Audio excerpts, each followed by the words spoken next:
Hello and welcome to Thought for December the 10th. Our readings are Job chapter 12, Nahum chapters 1 and 2, and James chapter 5. And our thought is, the last days.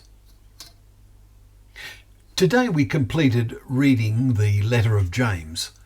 It is full of interesting and at times challenging thoughts. He is the leader of the Jerusalem church that you read about in Acts chapter 15 verse 13, and probably the half-brother of Jesus.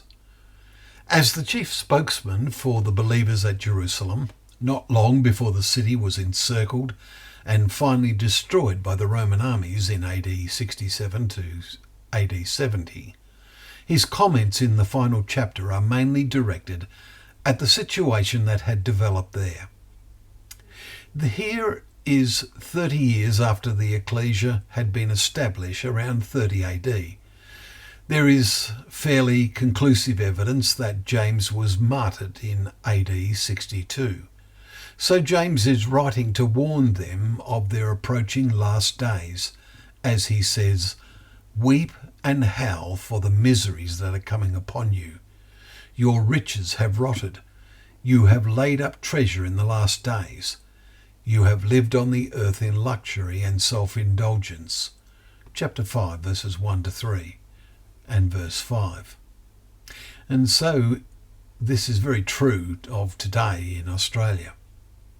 Remember how when we read 2 Timothy chapter 3 a few weeks ago, we saw the reference to the conditions in the last days, and saw flowing on from the previous chapter a description of the spiritual condition of believers. They had only a form of godliness, and this is so parallel to the situation James is facing. Back in James, we see how he then makes the vital point: be patient, steadfast. Therefore, brothers, until the coming of the Lord, establish your hearts. The judge is standing at the door. Verses 7 and 8.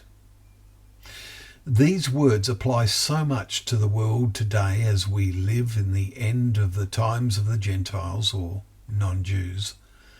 The total godlessness around us is as much a sign to us of the nearing end as we see news of the continuing crisis in the Middle East and Ukraine and surrounding areas, especially in those nations north of God's Holy Land. Behold, we consider those blessed who remain steadfast. You have heard of the steadfastness of Job, verse 11. So, as we read Job for the rest of this month, we should remember how James sees him as an example. May Job be an example to us also in these last days. Well, thank you once again for joining us for Thought for the Day, where together we can open up God's Word, the Scriptures of truth, and we know that those words are a lamp to our feet and a light to our path.